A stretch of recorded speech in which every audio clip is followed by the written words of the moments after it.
આપણા શરીરના 300 કરતાં પણ વધુ બાયોકેમિકલ રિએક્શન માટે જરૂરી એવું એક મિનરલ એટલે મેગ્નેશિયમ. હવે ઘણા બધા લોકો મને કમેન્ટ્સ અને ડીએમમાં પૂછતા હોય છે કે મેડમ અમે મેગ્નેશિયમના સપ્લિમેન્ટ શરૂ કરી શકીએ કે નહીં. તો આજની રીલમાં ચલો હું તમને સમજાવું કે મેગ્નેશિયમ એટલે શું, શરીરને એની કેટલી જરૂરિયાત હોય અને તમારે એનું સપ્લિમેન્ટ શરૂ કરવું જોઈએ કે નહીં. સૌથી પહેલા તો મેગ્નેશિયમ એક એસેન્શિયલ મિનરલ છે, એટલે કે આપણું શરીર એને જાતે બનાવી શકતું નથી, આપણે એને ખોરાક દ્વારા જ લેવું પડે છે.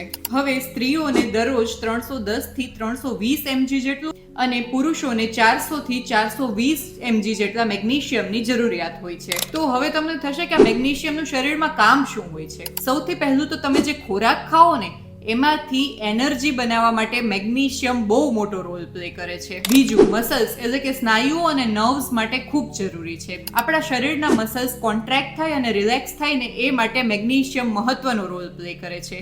એટલે જ ઘણી બધી વાર લોકોને રાતના પગ દુખતા હોય, સ્નાયુઓ ખેંચાતા હોય, આંખના પોપચા ફરકતા હોય કે ક્રેમ્પ્સ આવતા હોય તો મેગ્નેશિયમની ઉણપ હોઈ શકે છે. ત્રીજું, તમારા હૃદયના જે ઇલેક્ટ્રિકલ સિગ્નલ્સ હોય ને એને પ્રોપર રીતે કામ કરવા માટે મેગ્નેશિયમની જરૂર પડે છે. ચોથું, હાડકાના સ્વાસ્થ્ય માટે પણ મેગ્નેશિયમ જરૂરી છે. ઘણા બધા લોકોને એવું હોય છે કે હાડકા માટે માત્ર કેલ્શિયમ અને વિટામિન ડી જ કામ કરે છે, પરંતુ વિટામિન ડી ને એબ્ઝોર્પ્શન માટે અને પ્રોપર વર્ક કરવા માટે પણ મેગ્નેશિયમ જરૂરી છે.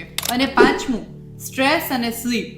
મેગ્નેશિયમ તમારી નર્વસ સિસ્ટમને કામ ડાઉન કરે છે, એટલે કે શાંત કરે છે, અને એના કારણે ઘણા લોકોને સારી ઊંઘ આવે છે કે સ્ટ્રેસ ઓછો થતો હોય. તો હવે મેગ્નેશિયમનું મહત્વ તો તમને સમજાઈ ગયું, પરંતુ કઈ ફૂડની આઇટમ્સમાંથી એ સૌથી વધારે માત્રામાં મળે છે એ જો તમારે જાણવું હોય ને તો કમેન્ટ્સમાં યસ લખો અને અમારા પેજ યોગાકૃતિને ફોલો કરી દો.